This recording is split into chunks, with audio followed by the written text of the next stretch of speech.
Okay, you're live. All right, everyone. It is Wednesday, November 30th. We are turning the page on a 2022 football season as we turn our page to December tomorrow. We are the Sons of Saturday. My name is Pat Finn. Coming at you from Charlotte, North Carolina. I'm in the basement. I moved around my desk over the weekend. It was a big time Thanksgiving weekend for some home improvement. Home improvement means getting the desk downstairs, getting a space heater, building a storage shelf, cleaning out the filters. It was we even hung up some string lights. We bought some chairs. It was a big weekend down in Who's we? Charlotte. We We. the Fin Fam. Oh, okay. Okay, the Fin As Fam hanging up. I know you were doing some chair put togethering and remodeling. I'm excited for you, dude. I'm expecting a completely different space next I was time I gonna visit. say, hung up some pictures. I mean, this is gonna be great. And then Billy Ray Mitchell up there in Fairfax. How are The you? facts is fair, dude. Signed up for a gym membership at it's not Planet Fitness. It's Lifetime Fitness. So if you go to Lifetime Fitness in Fairfax or Yeah. Arlington, or I'm still trying to get like the boroughs down. I got a haircut. Um, yeah, I'm feeling good, dude. I'm enjoying it up here. I don't do much driving because of the traffic. I walk a lot. I went to one of those Amazon grocery stores today where you like literally scan your palm and then walk out without talking to anybody, and it just charges your card. It was an unbelievable experience. But yeah, as you said, we're here to wrap up the 2021 2022. I don't know why we're saying 2021 2022. It's definitely a 2022 2023 season, but we're here to talk about it. Okay. And as always, this podcast is brought to you by our friends at Main Street Pharmacy. Look, it's your one stop shop, whether you need pharmaceutical prescriptions filled, whether you need somebody to make you laugh, make you smile, go grab a Monster energy drink because you got a long night of studying ahead of you. Head on down to Main Street Pharmacy. You can also get exclusive Sons of Saturday apparel, Sons of Saturday flags, game day pins next football season. It's all going to be available to you at the Main Street Pharmacy. Pat, we have a Hokie haiku submission. While you read it, I will find who submitted it. All right. The season is done. Let's find some transfer studs soon. Time to look forward. Pat, thank you for sharing the haiku. Now, while I find out who wrote this haiku, would you mind sharing some extremely exciting news about something people have been asking about for a long time? I have been hearing a lot about it. Well, guess what? We're back, baby. The Rhoback polos, the lunch pail polos. You see that? If you're watching on YouTube, you know exactly what I'm talking about. I'm holding up the Rhoback polos, the lunch pail polo, specifically made for Hokie fans like you and me. Go ahead, rhoback.com for your first order. If you've ordered before, I'm not going to tell you what to do, but I will tell you that the code will only work with first-time users. SONSVT, Sons VT. Take 20% off your order. Look at me dancing over here. I'm so fired up that these are back in stock. So go on to Rhoback.com, enjoy your shopping experience, and pick up a lunch pail polo. Sons VT, take 20% off. Perfect for Christmas, perfect for Hanukkah. Whatever you may celebrate come January or December, it is a perfect, or birthdays. I know people are born in December. Then, mothers don't take off of labor in December. So if your birthday's coming up, go ahead and check that out. But anyway, shout out to our guy Jordan Basham. He is the one who submitted that haiku. So I want to make sure that we gave him his flowers. Gave him his flowers for his haiku submission. But anyway, I did do a little bit of a season remark, a little bit of a state of the union, if you will, on this season that we did just wrap up. So Virginia Tech began the 2022 season with a new coaching staff, a new quarterback, zero expectations. It was labeled as being a rebuild, and a rebuild it was. The Hokies finished the season 3-8, tied for last place in the ACC with the University of Virginia. That would have been a tiebreaker, but as we all know, the game was canceled. Pat, I see your hands up. Jumping in the time machine. What did we both predict? What were we forecasting? Why are you doing this to me, dude? What were we forecasting? I had forecasted 9 wins on the podcast. I went as far as predicting 10 wins on the Matei season prediction, because when you went through it game by game, I talked myself into 10. But you know me, I'm Mr. Positivity. Do that. I think you did 8 and I think you said 8 and 4, and then on Matea's thing you said 9 and 3. You're right. You're right. You're right. I'm gonna save you from your own. Thank you. I mean, what are we doing here? Why are you pointing the gun at your own head? Thank you. I appreciate that. Just so it's on the record, Bill said 9 and 3 as his upside, 8 and 4 as his downside. I said 7 and 5 as my downside, or as my prediction. I believe Grayson said 7 and 5 or 6 and 6. I want to say. Mm-hmm. We were wrong. We were very wrong. I apologize to nobody. I'm positive.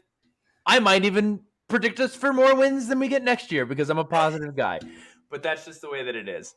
You're an idiot. Yeah, because I'm an idiot.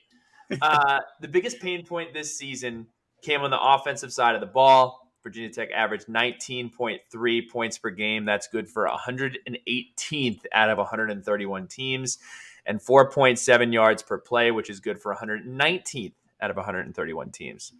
We struggled to develop an identity on offense over the course of the season. However, Virginia Tech did show signs of life in spurts. Pat, do you remember the 20-point second quarter versus Georgia Tech? Or the 21-point third quarter versus NC State? Or the 14-point fourth quarter versus Miami, where Robert Irby came down to Section 5 and he said, I guarantee we're going to win this game. We did not, but it was a fun quarter. Wait, so what do you think, if we take out those 3 quarters from the mix as, the 3 outliers, is our points per game like 12? It's got. I mean, yeah, probably. I mean, I'm sure if you take some other thing, I mean, we'll talk about this later. We lost 3 games by a combined score of 11 points. Like 4 games, I'm sorry, by a combined score of 11 points. It was the season where margins are so small. The difference between winning and losing is so small. And we learned that this year. Tech also saved their best for last in a winning effort on the road versus the Liberty Flames. Sent Hugh Freeze a-packing to Auburn. He's going to the Plains. But in that game, Virginia Tech logged a season best in rushing yards, 176, and 3 touchdowns on the ground as well. Thank you, Jalen Holston. The Jalen Holston game, as you may. Defense this year was a brighter spot. Some youngsters bursted onto the scene with Mansour D-Lane, Cam Johnson, and Kelly Lawson, who I wrongly call Keli Lawson all the time. But he said, put some respect on my name. It's Kelly, Mr. CEO. Despite spending an absurd amount of time on the field in a handful of games, the Virginia Tech defense found a way to nestle, get that Christmas reference? Nestle, a spot in the top half of college football in total defense, 62nd out of 131 teams. Given the challenges offensively and a myriad of other issues, this was something I believe that group should be proud of. And again, the finale for the Virginia Tech Hokies, they held Liberty to 22 points.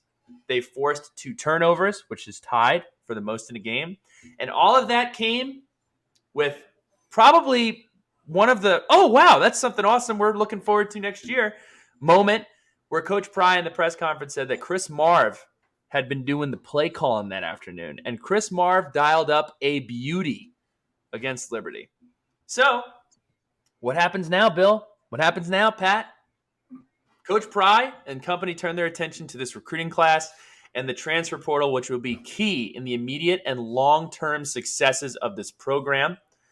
The roster next year, fingers crossed, will be starkly different, and that's okay. And it's necessary. We will discuss that in depth a little bit later on in the podcast. But here's what I want to say.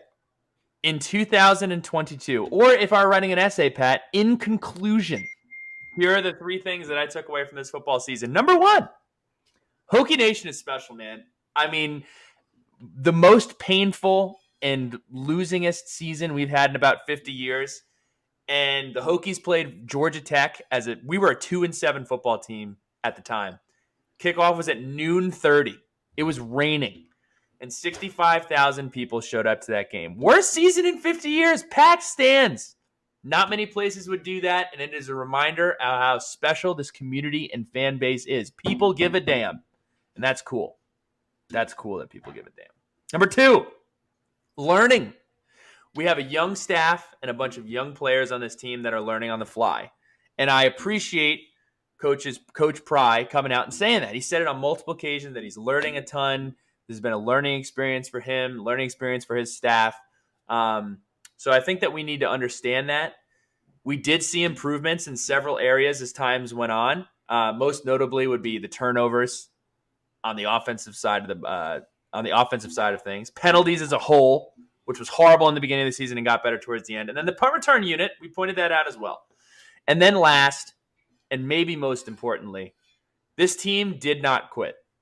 This team did not quit, no matter how hard it got, how crushing of a loss we were coming off of, how just horrible it must have been to trot out to practice on a Tuesday after losing by 1 point again. This team always fought, always clawed, and I'm so glad that we got to end this season on a high note against Liberty. We know it has to get better. Coach Pry know it has to get better, but this was year 1. Pat, 2022, 2023, we are closing the book. Any other thoughts or just big picture things that stuck out to you after this season? Yeah, I think it was another year where the ACC in general did not have an elite football team. With Clemson just being on the ropes and then seeing how Carolina could lose to NC State and Georgia Tech back to back. We should have beat NC State and Georgia Tech. The future of the ACC is still, there's a lot that we can learn from both the highs and the lows of what the ACC has and how Virginia Tech can compete in this conference when this conference, remains intact with the 14 ACC teams that it has right now. I think looking at first-year coaches in the ACC as well, super surprising is what we saw out of Mike Elko. Duke was the laughingstock at ACC Media Day this year. They were. Everyone, I remember I was live tweeting it because I was watching it, and everyone was talking about how Duke, they might have a little bit of returning production, but, they got some guys in the portal, but they're not going to be world beaters. It's Duke. They're not going to make a bowl. It was the Georgia Tech and Duke combined for bowl eligibility joke. And Georgia Tech went 5-7 after firing their coach after 3 games. Duke went 8-4. They combined for both teams going bowl eligible. They combined for 13 wins. Duke might get a 9th win this postseason. So it is so interesting to see how the ACC is. You saw some serious struggles up in Charlottesville this year, despite returning world beaters on offense. You saw what happened in Miami, and the fact that Mario is the same as Manny Diaz, is the same as Randy Shannon, is the same as I'm going to stop you right there. It is out. The jury is still out. I would not bury Mario Cristobal yet. It's been. Can I make it in? Can I just say that I'm excited that Miami is not back? Yes. How about that? A little overreaction. My team went Mario Cristobal is Manny Diaz. My team went 3-8. I'm a little emotional. Okay. You hit on one thing though, or you hinted at one thing, and I do want to say this: what a disappointing year for quarterbacks in the ACC, because all year when we talked to David Teal, when we talked to anybody, it was the ACC. It is the year of the quarterback. Brennan Armstrong. I feel bad for the guy. I don't know how much you can blame his struggles on him versus the just offense they're running. Same thing with DJ Uwangalele That guy struggled this year. And again, their offense is apathetic and horrible. Sam Hartman at Wake Forest. They were supposed to be world beaters. They finished the season 7-5. Then you look at Devin Leary from NC State. He gets hurt, misses most of the season. Keaton Slovis, he was okay. Pitt finished the game on a 4-game winning streak. And then who else do you have except for Drake May, who I wouldn't be surprised if he's not even in the ACC next year, but he carried the slack for the entire conference in a year where I thought the ACC might be the most talented conference. And how can we forget Phil Dracovic? Boston College finishes 3-9. That guy has the weirdest Instagram post of all time before they played Notre Dame. Go ahead and look at it if you haven't seen it. But what a disappointing year for ACC quarterbacks. Let's talk a little bit about stats that matter. Just ran a couple of stats here. First of all, turnovers. I want to say the offense they did not stay on the field very long, but they did stay on the field for at least 3 plays most of the time.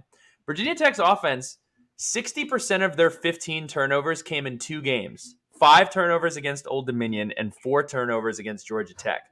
Without those 2 games, Virginia Tech averaged 0.6 turnovers a game, which would have been tied for 6th in America. Pretty wild stat. Now, on the flip side of that, Virginia Tech was 130th out of 131 teams when it came to taking the ball away from the other team. That is not good. That will need to improve coming up here in 2023-24. And I think one of the biggest lessons, like we said, is margin of victory. Virginia Tech lost 4 games by a total of 11 points. If you add up the Old Dominion, Miami, NC State, and Georgia Tech games, Virginia Tech lost those games by a total of 11 points. So margin of victory is important. Finishing the game and finishing the half is crucially important. And again, that is something that teams that are young struggle to do. Coach Pry alluded to this in his press conference. This would be a very different conversation if Virginia Tech had been getting blown out, had been letting go of the rope, had been quitting. Whereas I can look at this season and I can say, you know what? They didn't quit. They were in basically every single game that they played for the exception of North Carolina. So I'm excited to see the changes that we make on the roster and the additions that we bring in. And also I'm excited to see year 2 of Coach Pry's culture reset take hold. So that's where I'm at with this football season. Before we get into awards, Pat, do you have anything else to add? You know what? I'm glad it's over. I'm glad. Me too. And even, the way that it ended is not the way that we wanted it to end. And I, know we've already said our thoughts on that. But at the end of the day, I think as we turn the page to the offseason, Hokie Nation, Virginia Tech fans know what we need to see out of the offseason. So I think we should talk about the highlights of the year, though. I like these segments that we have lined up here. I do too. No, this has been fun. Being that I am currently unemployed, I did have some time to put together some segments. So let's run through them. For most improved player, our MIP, our MEEP, I went with Jalen Stroman. Jalen Stroman, a sophomore, logged the 4th most tackles this season on the entire football team. That's 43 tackles. Had an interception and 2 forced fumbles. I love Jalen Stroman. I think he was underrated when he got to Virginia Tech. I think he was under-recruited in high school. I think that he is made up of the right kind of stuff. We make fun of, does he get it? Jalen Stroman gets it. I love that guy. If your last name is Stroman, I love you. And I love this guy, and I think that he's got a really bright future at Virginia Tech.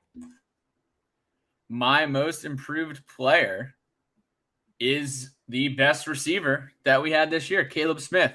Caleb Smith, by the numbers, if you combine his 3 seasons of 2019, 2020, and 2021, he had 37 receptions, 469 yards, and 4 touchdowns in 3 whole seasons. And then in 2022, he was a really good receiver for us. He was a dangerous weapon on the edge.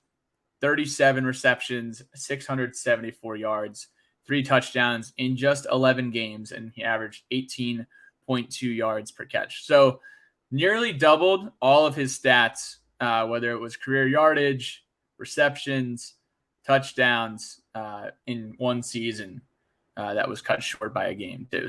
So big time shout out to Caleb Smith. He also was dinged up for pretty much the first half of the season, in and out of some of those games, but truly will be remembered as Caleb Smith's best year in a Virginia Tech uniform. Hopefully he returns next year. Bill, what was the hug your friend moment of the season?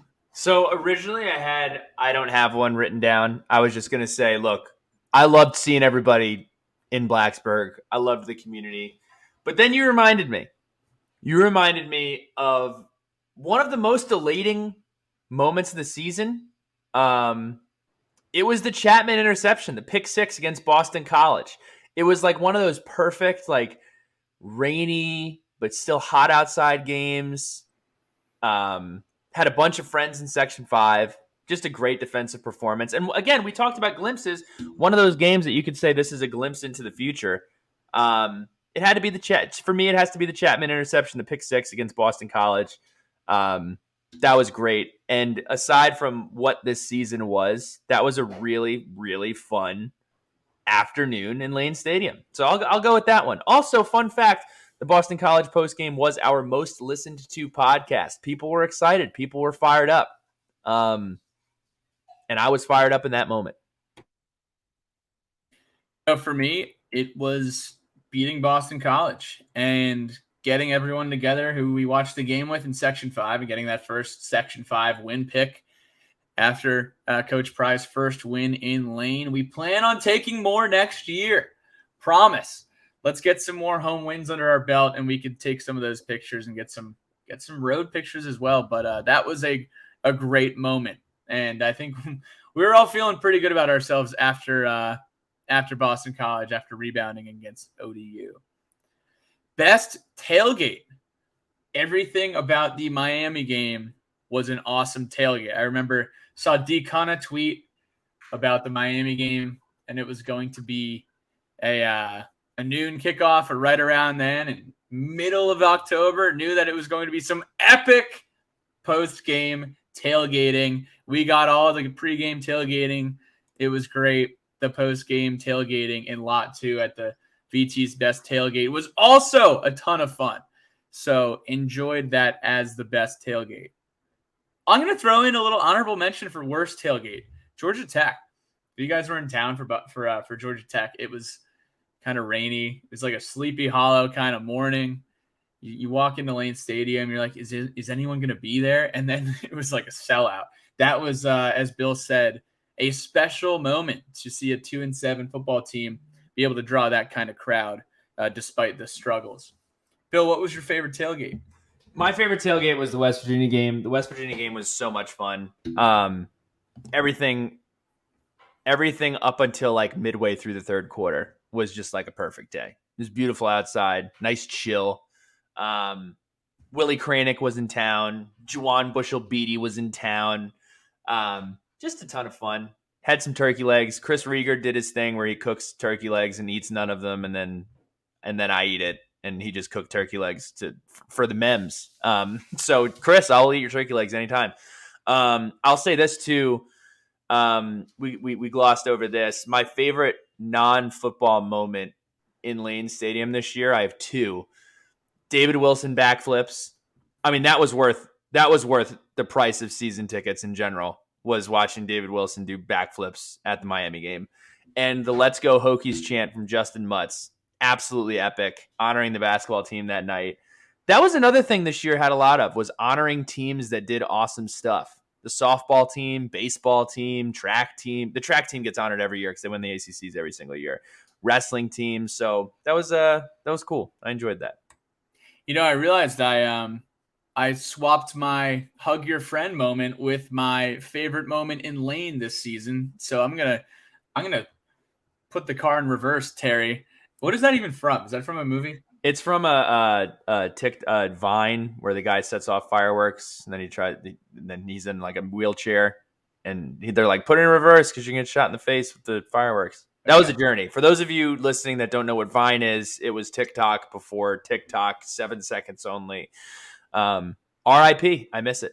I think Vine was 6 seconds. My hug your friend moment of the season was Tucker Holloway's punt return against Georgia Tech, because it was like, wow, we have lost everything. It has just been a brutal season at this point. And then our punt return game was just not making anything happen. And all of a sudden, this freshman named Tucker Holloway goes back there and looks like, Devin Hester out there. Be careful. Okay. I was going to say be careful before you threw out a ridiculous name. And there you go. Throwing out a ridiculous name. Dude. Devin Hester. Roots Rapid Fire. Tucker said he likes to he looks up to Devin Hester as one of the best punt returners of all time. So, you gotta give your respect to Tuck. Respect to Tuck. And we have some more people to respect. Unfortunately, the senior class did not have the ability, obviously, to have a senior day. But Pat, I know you have some words about this senior class who can't say enough positive things about. Yeah, they've been through probably more than any senior class has been through, as far as just the pure number of events that they had to endure was definitely unusual. And we could start it with some of those class of 2018 guys. Dax Hollifield, Shamari Connor, like after the 2017 season, after the 2016 season, we were riding high. We had won 19 games in 2 years, and then Dax comes in, Shamari comes in. I'm probably missing a couple other guys. Was Garbutt on the roster in 2018? I'm not sure. I don't believe it was.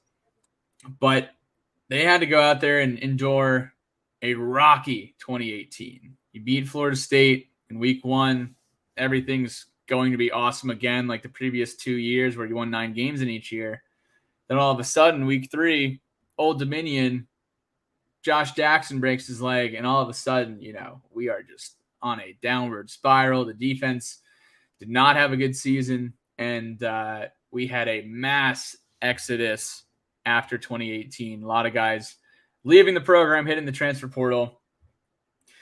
But all of a sudden, we're excited for 2019. And, we got this guy, Ryan Willis, who's a gunslinger, got some talented wide receivers and a talented defense, and we lose up at Boston College. He throws 3 picks.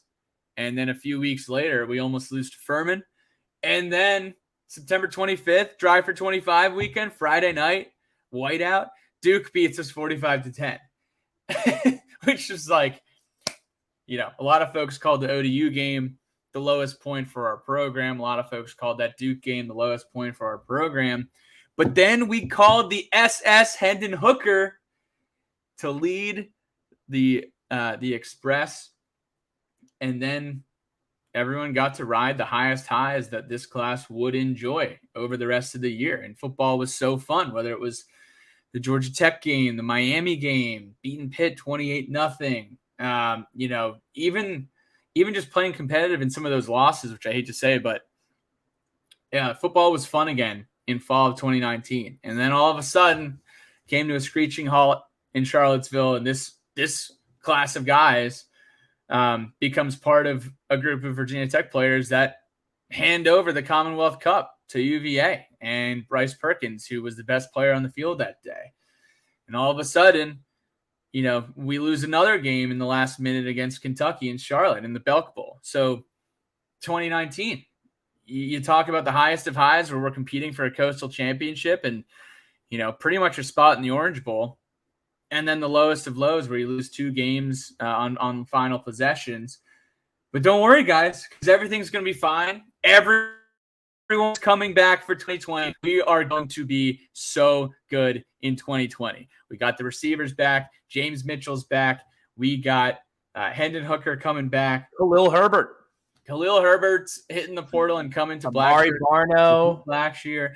Barno, Darisaw, Caleb Farley, Jermaine Waller. Like, this is going to be a very good football team. And we got Penn State coming to town on September 12th, week 2. It's going to be the best day in Blacksburg ever. We're going to beat Penn State. It's going to be awesome. And then Lee Corso jumps out. He says, "Not so fast, my friend." Maybe it was Lee Corso. Maybe it was Anthony Fauci. Not so fast, my friend. COVID-19 is going to F up your 20. I'm going to repeat that. COVID-19 is going to F up your 20. And it did. And I think we totally overlook how much of a nightmare 2020 was just in general across all of college football, right? And I know that this was handled at the university level. I know this was handled at the conference level. And then, each athletic department had to make very important decisions as well. These guys were getting tested 3 times a week, and we weren't even sure if we were going to play football. And then all of a sudden they do the 10+1. We get UVA coming into town week 1, and we're like, what the heck is going on? 2020, I want out. And then that game gets canceled. It gets pushed to the end of the year, and we go ahead and crush NC State. And we crushed Boston College at home. We crushed UVA at home. We ride some serious highs in 2020. We go on the road. We beat Louisville. And then we have some disasters at UVA at UNC, at Wake Forest, the Miami and the Liberty games, which were, I would say North Carolina, maybe not a disaster, but definitely a loss. I would say if we had a full roster, we probably could have won that game. Yeah, that was not a disaster. Let me take that one back. That was not a disaster, but, Tyler Matheny, love that you stepped up to the plate, but, Divine Diablo, we didn't have him that day, and how effective he would have been. Chamari Connor doesn't get, that targeting call. We needed the depth that day in Chapel Hill. The Liberty debacle, which was just, that was terrible. Just a horrible experience. Miami and their late comeback in the fourth quarter. You were there. We were there. The Clemson game at home as well. Sprinklers going off. So that is the only thing I remember about that game. 2020 was brutal. And then 2021. These seniors beat COVID. Carolina, Labor Day Friday night. Enter Sandman. Best day ever, dude. ACC Network's grainy cameras, and every single person in America glued to that TV watching college football return after COVID-19. And we just played a phenomenal game of football, had a ton of fun. Billy Ray was crying. And then all of a sudden, after, taking down Sam Howell, Terradome is back. We're winning the Natty again. We lose the most improbable games of all time over the next few weeks to West Virginia, Notre Dame, and Syracuse, and ultimately led to the termination of Coach Fuente. So you get through 2018, you get through 2019, you get through a pandemic, you overcome the pandemic, your coach is gone, new coach, and then 2022 you go 3-8. So, I just gotta say thank you to this group of seniors who. It has not been easy. It has not been fun. But at the end of the day, you guys will always be Hokies. You guys will always be folks who did what you could to contribute. And it's just a bummer that we can't honor these guys the way we would want to, because they had to endure some of the craziest situations that anyone has, for Virginia Tech football. So shout out to you guys. Bill, I know you had a list of them. Oh, they're right there. I didn't even. Yeah. So, thank you. I could have used that list. So, just to break down kind of the situation. So, folks with no more eligibility at all. Dax Hollifield finishes his career with 355 tackles, 12 sacks, 4 picks, some epic moments against North Carolina. The ultimate Hokie. Just an unbelievable guy. Great player, great representation of the university. Jalen Holston battled. A lot of people talked a lot of garbage about Jalen Holston. Went out on a high horse in his last game and balled out against Liberty. Jamari Connor, man, 313 tackles, 7.5 sacks, hard hitter, hard-nosed guy. Another guy who helped Coach Pry set the culture in Blacksburg. Jamari Connor, man, one of my favorite players over these last few years. Jaden Blue came in for 1 year. Connor Blumrick, a guy I wish we utilized a little bit more this year. Continuing down the line, Breon Murray, Jalen Griffin, he's been here forever. Taiwan Garbett, our guy. He's been the funniest guy in the team for 6 years in a row. Everybody you ask, Taiwan Garbett's the funniest guy on the team. 12 sacks over his career. Johnny Jordan, gonna miss his uncle in Section 5. One of my favorite people to hang out with. Jeff. Uncle Jeff. Silas Zanzi, who's been here forever. And then Drake Deulis, dude. The one-man party machine. Love that guy. Love Drake Deulis. But those are guys who have exhausted their college eligibility. Wishing them farewell. And then we move on to the COVID year eligible players. These players can come back due to the COVID year. That is Narell Pollard. Narell Pollard, one of my favorite videos that Tech has ever put out, was the video of Narell Pollard doing the motorcycle crank. Loved that after the sack versus North Carolina in 2019. Mario Kendricks, Super Mario Kendricks. Nick Gallo, love Nick Gallo. Silent but deadly. Great guy. Eric Gallo's younger brother. Nasir Peoples, one of the most underrated and underappreciated players on that Virginia Tech defense. Armani Chapman, some great moments over his career. Caleb Smith, we've talked about that. Cole Beck, amazing at track.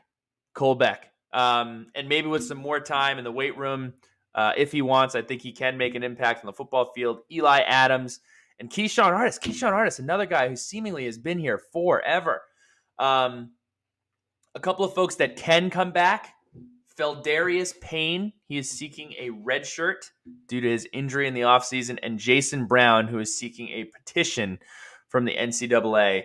And lastly, and one of the bigger wins this year, coming as soon as the season was over, was Alan Tisdale will be returning to Virginia Tech following a cover your kids' ears bullshit ruling from the NCAA about him gambling like $10 on an NBA Finals game. NCAA, you guys still suck. But Alan Tisdale will be back for the Hokies next year. So shout out to everybody. Yeah, just a special group of guys. So I want to send my love to that group. A lot of good memories, a lot of different memories, and a lot of. I'll say it, Pat. A lot of grit in that group. A lot of grit. A lot of grit in that group. So now let's look forward. Let's look at where we're going. What are we looking forward to? But you know what I'm looking forward to, Pat, is we're going to Blacksburg this weekend for the North Carolina game. Kind of a big deal, but I'm looking forward to going down to First and Main, eat, shop, play, hang out, whether you need to do some shopping in Alumni Hall to get yourself some gear for the game. If you do, tell them the Sun sent you and you get a discount at the register, just to let you know. Or you want to go do some bowling, check out a new movie, go eat some popcorn, hang out at the arcade, go down to McLean's. Or if you just want some food, go on down to Gucci Elrod's. All of it is located right on First and Main. Check them out, a premier partner of the Sons of Saturday. So we're going to talk a little bit about some of the, I'm calling them Pry bites, some bites from Coach Pry in his postseason presser. Number one, and probably the most picked apart one so far, it was 2. I hope that he was asked basically about changes to the staff that he's considering. And he said, I hope there's no changes, no tweaks right now. I've got total trust in these guys. And I love these guys. And then he was asked specifically about Coach Tyler Bowen, our offensive coordinator. He said, I have not flinched on how talented I think Tyler is or that the offensive staff is. We have to dive into what didn't work and how come. So, a lot of reactions from a lot of different people on this.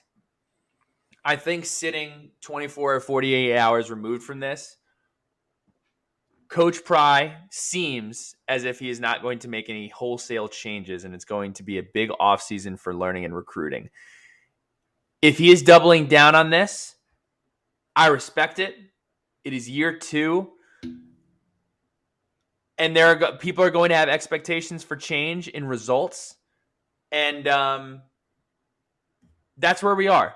If he believes in him, we've said coming into the season, we believe in Coach Pry's ability to do this. We're going to have to see changes, but he has guys around him that he believes are going to promote the culture, recruit the right guys. This gives them an opportunity to reset the deck. That is what's happening. Like it, dislike it, doesn't matter. So I am pulling for Coach Bowen. He's a young guy. I think he's got a bright future. Coach Marv was dialing up the defense toward the end of last year. So I'm excited for a full year of portal action, recruiting, and learning from your mistakes in 2022. So that's where I am with that quote. Any thoughts, Pat? No. I guess one thought. Like, regardless of what your thoughts are on the situation, I don't think Virginia Tech is a cutthroat institution that would, at this point, cut ties with any offensive or defensive coordinator after a sample size of 11 games as well. So that's my 2 cents. I think if we need a larger sample size to be able to make those decisions at this point. And I'm with him too. Like, at the end, I've said this with the previous staff. I'll say this with this staff as well. I'm never rooting for somebody to lose their job. It's never a reflection on somebody's as a person, unless they're a bad person. I don't want anyone to lose their job. I don't want anyone to get fired. And I do want them to learn. And I think this is a tremendous offseason where they'll have an opportunity to do it. So another quote that he was asked specifically about the quarterback room. I want to add competition to every room, including the quarterback room. Not really a surprise there. This entire roster needs to be in a position where not only do we have people that fit the scheme we're looking to run, but they're also being pushed, challenged, and the bar is being raised based upon the folks that they have behind them competing for that job. Another one, David Teal mentioned TCU as a success story from a quick turnaround, and Coach Pry pointed to Shane at South Carolina and Coach Norvell at Florida State. And he was also quoted as saying, "I wouldn't have taken this job if I didn't believe we could flip the script and do this here." Yes, there are examples across college football. We're going to talk about this in a couple minutes. Coach Pry is the guy. He wants to be here and he wants to do it. And I'm telling you, I'm rooting for him to do it. And this is the most important offseason Virginia Tech has had in – Pat, would it be fair to say this is the most important offseason we've had in multiple decades? In the modern era, I would say, right? Yeah, from a recruiting perspective, from where we are, from the opportunity that's presented to take the culture that you set and get the right guys in. And when I say that, I'm not saying that everybody on the roster is not the right fit. You just want to make sure you have folks that are wanting to be at Virginia Tech, folks that fit the program and the scheme, and that's what we're going to be looking for here. So just wanted to clear that up. Another quote, I got 2 more here. He said, who we thought we wanted to be initially wasn't exactly, I'm kind of parsing words here, but essentially what he said is who we thought we wanted to be initially on offense wasn't who we could be, and they struggled to be that unit. They had to adjust. And early on in the season, I was basically saying, like, Tech looks like they're trying to be a ground and pound football team, which the offensive line just did not allow. Injuries to Malachi Thomas, injuries to Keyshawn King. Like, we were just unable to be that. Like, when you watched our offense at the beginning of the season, it was very reminiscent of like a Big Ten team who's going to come out and run the ball and run over your face. And we just weren't that kind of team. We weren't a team that was going to be able to put the ball down and get a 4th and 1 over and over and over again. We weren't the team that was going to rush for 310 yards and own time of possession. And Tech struggled to move away from that and find a new identity. And that was kind of what really hurt, was our offense didn't really have an identity. So that was another thing that he pointed out. And then the last one, he said that we tried too much too soon. This is another thing that we spoke about during the season. When you are second guessing your assignment and your alignment and what the snap count is on, that is when you see penalties. That is when you see MAs. And those were the struggles that we saw early on. And again, I'm giving credit to Coach Pry for speaking through this, owning it. But I do think that tells a lot of why we were where we were. So that's what I took away from Coach Pry's bites at the end of the season. Let's go ahead and look ahead to 2023. But if you're looking ahead to 2023, I would be making sure that I'm not sleeping on the streets in 2023. And the way to do that is you got to sign a lease. If you're listening to this podcast right now and you're a student, you don't have a lease signed, that's a bit of a problem.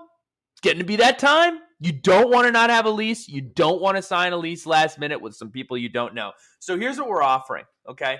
If you go and just check it out, just tour it, take an unofficial visit to Cedar Point, you will get a pick of a basketball ticket. You can go to any game before conference play. They will give you a ticket if you just tour. And we got some good games coming up here before January.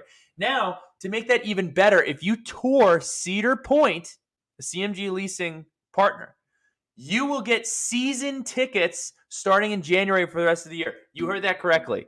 Parents, if your kid is badgering you to get tickets on StubHub for men's basketball and you're tired of Venmoing them or however you parents get your kids money to go to the games, they get free season tickets. They sign a lease at Cedar Point. So go ahead, check them out. Cedar Point, a CMG partner. CMG property, excuse me. Go ahead and get that done. So, Patrick, one of my favorite things to giggle about, Pat, that Hokie Nation does a ton. Virginia Tech loves to tell people in the portal to come to Virginia Tech, which I'm all about. I'm all about that. But on Twitter, right? On Twitter, if a Valparaiso quarterback enters the transfer portal, third string, never played a game, didn't even play in high school, we're asking him to come to Virginia Tech. If a backup place kicker at Pace University has 1 year of eligibility left, we're like, yo, Blacksburg, get in here. At Stu Holt, recruit this guy. This is not a dig. It just is hilarious. I'll say this. 3 positions of need, okay? 1, offensive line. These are not in order, by the way. 2, defensive line and offensive line. Wide receiver and quarterback. I think those are the 3 most important positions of need. Pat, do you have a 4th? No, you just said 4. So. Oh, well, I was lumping offensive and defensive line together. I mean, you can't really do that. I'll just say lineman. We tweeted about this earlier today. Person worth looking at, Christian Velu. He's a Penn State quarterback who is transferring out. He was recruited by Tyler Bowen, visited Virginia Tech in February of 2019. Same recruiting class as D. Davis. Really talented quarterback. So, yeah, it's going to be a huge sprint in the portal. Pat, if a genie were to grant me 3 wishes this offseason, I'm going to give you mine, then I want your 3 wishes. Number 1, Caleb Smith. Baby, come back. You can blame it all on all of the crap that has happened over your career. Look, man, run it back 1 more year. Run it back 1 more. Let the offense sink in. Let the osmosis take effect. And let's make another career year. Caleb Smith, please come back. Daquan Wright, Mansour D-Lane, Xavier Chaplin, and Cam Johnson. Franchise tag. Wish they had those in college. When you're a free agent in the NFL can say, not so fast. You're franchise tagged. I would love to see those 4 fellas in maroon and orange next year. And then number 4, Christian Veilleux. I'm just going to say him again. Christian Veilleux. I'd love to have him here. Pat? I'm taking that franchise tag and slapping one on Kelly Lawson. Yes. Need Kelly Lawson to stick around and hang out here and have a good time. I want a serious attitude out of Virginia Tech football in this offseason. I want Virginia Tech to not be a doormat this offseason. I want Virginia Tech to be respected in the living rooms this offseason and really just win the offseason from a results perspective of we have more talent than we had last year. We are taking care of our needs and our deficiencies on the lines, in the wide receiver room, in the quarterback room, making sure that we are well equipped going forward into the 2023 campaign, because rebuilding relationships in Virginia is important, but the transfer portal is arguably more important in college football in this era. I want there to be buzz around the Virginia Tech football program. I want people to say, hey, have you guys seen what Brent Pry has been doing this offseason? Because that happens at Duke. That's happening at Kansas. That's happening at Illinois. Programs that do not have football history, that do not belong in the same conversation as Virginia Tech, they have guys doing that, and we need to be in the same position. My third Genie wish is a Sweet 16 appearance from the men's or women's basketball team this offseason. Or both. Both would be cool. Or both. I absolutely love what I'm seeing so far. They are a lot of fun to watch. They are fantastic people and fantastic programs, and I'm rooting for them this offseason. Because guess what? Other than recruiting, football news is a little low during the offseason, other than the schedules coming out in February. So we will be turning our attention to basketball, and I'm excited. Letters from the lunch pail. We're coming up on the sunset of this of these final chapters of the chapter that we close this football season. First one comes from Jay Basham 89. Which true freshman do you think had the most impact, Mansour Delane or Daquan Wright? Patrick. I gotta say it was Mansour Delane, just because I think the ceiling for Daquan Wright is unbelievably high. I don't think we utilized him enough to have him as the guy who made the biggest impact. So I'll say Delane for getting in that starting spot by the end of the year, and really hoping that we can continue to see his growth. But I'm really excited about Daquan Wright as well. He's a phenomenal football player, and he's going to do a lot of good things.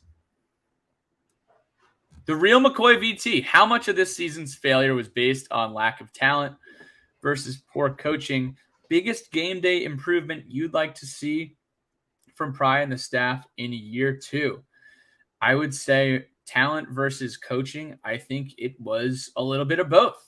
From a talent perspective, this was not a talented football team. We knew that going in. We also did not have a tough, challenging schedule at all, and we were in football games. I don't really think we were really blown out by anyone other than Duke and Carolina, right? I guess Pittsburgh kind of got away from us, but these were close football games. Losing 4 games by a combined 11 points, you're going to grow from that. You're going to learn from that. We have 3 guys. We have guys on this staff in the 3 most important roles: offensive coordinator, defensive coordinator, head coach, who are all learning on the job. You're going to see growing pains. So you complement that with not the most talent. You're not going to necessarily have the best year, but at the end of the day, I think what we want to see as far as improving game day improvements here, Mr. McCoy, is what we saw in that Liberty game, and allowing Chris Marv to call the defense and our offense going for it in the right situations and being more aggressive on offense as well, and just seeing more out of the coaching staff than we did, earlier in the year. It was our best game defensively and one of our better managed games offensively, that Liberty game. So I think more of that.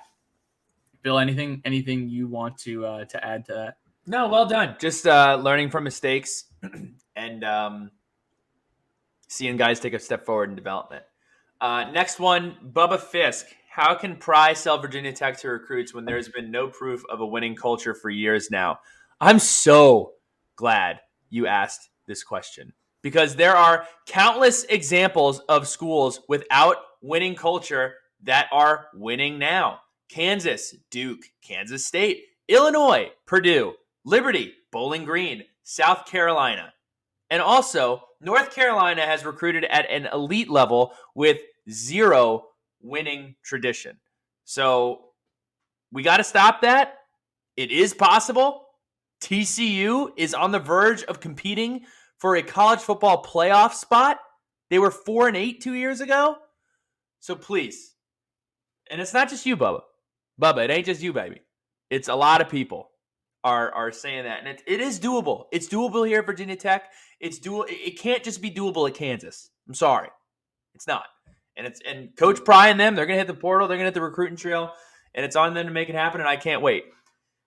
Before we go, we do have one last segment here that a lot of us, including myself, maybe wished that we forgot we made these predictions.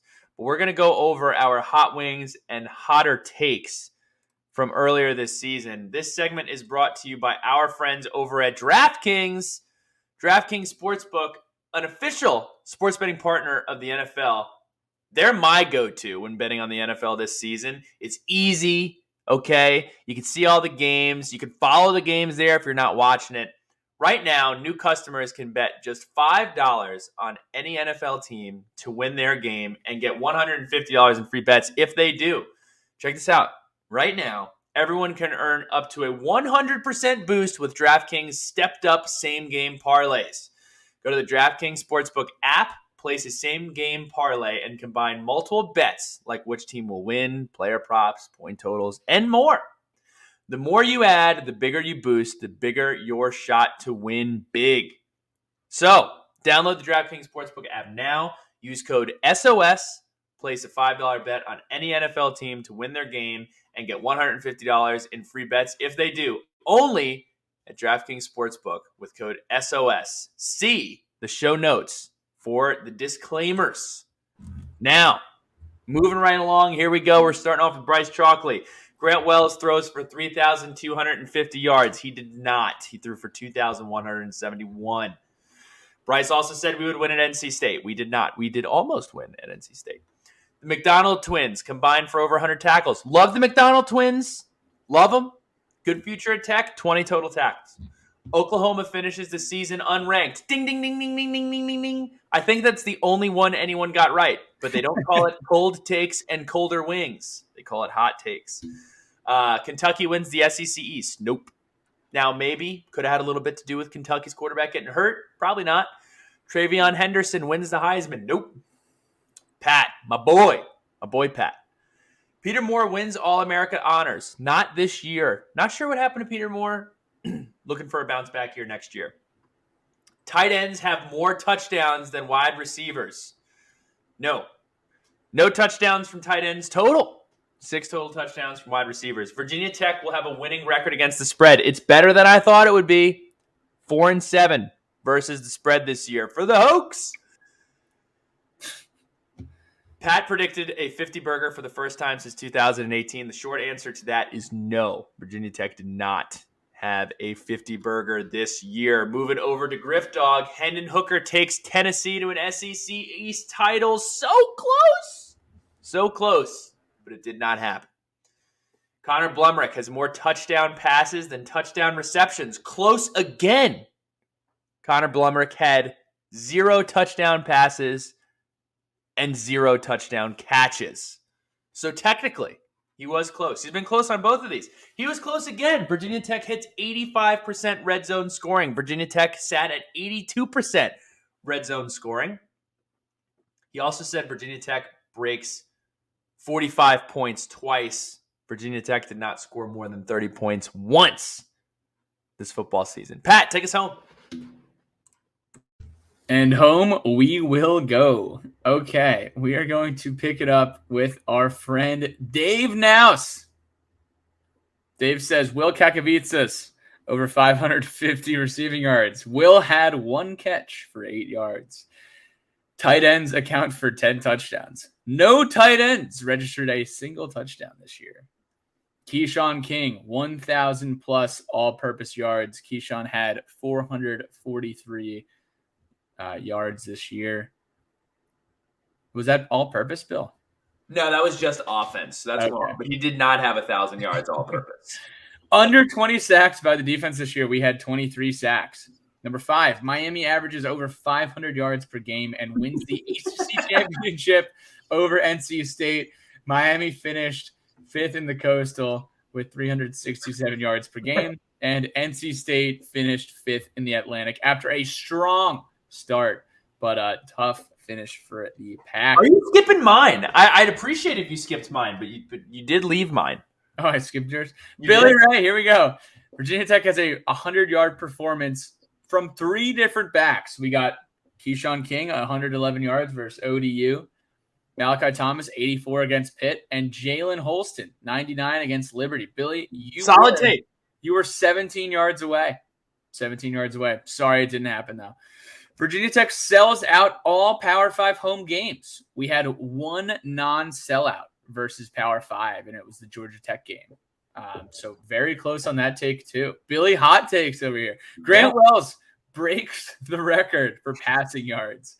Wow. Not a good take from Billy Ray. No. Virginia Tech loses to Duke or Georgia Tech. This was a good take. We lost to both of them. Wow. All right, Billy Ray is the leader in the clubhouse right now. All right, here's the final touch. Chris Rieger, Virginia Tech produces a first-team All-ACC running back. No player on any team in the ACC, first, second, or third All-ACC. We got no one on both sides of the ball or specialists for the first time in ACC history. So that stinks.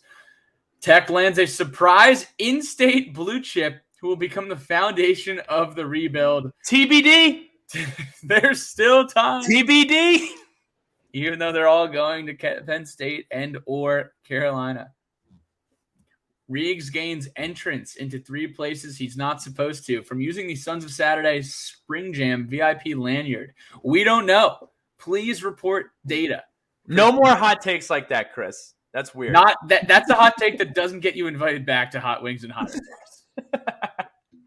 Number 4, Virginia Tech will beat the brakes off West Virginia so badly that will have to enact another cooling off period and refuses to play Virginia Tech for 10 years. This did not happen. Could you be more wrong? All right. I got to go to Outback Steakhouse. We'll do some Sharky shout-outs here.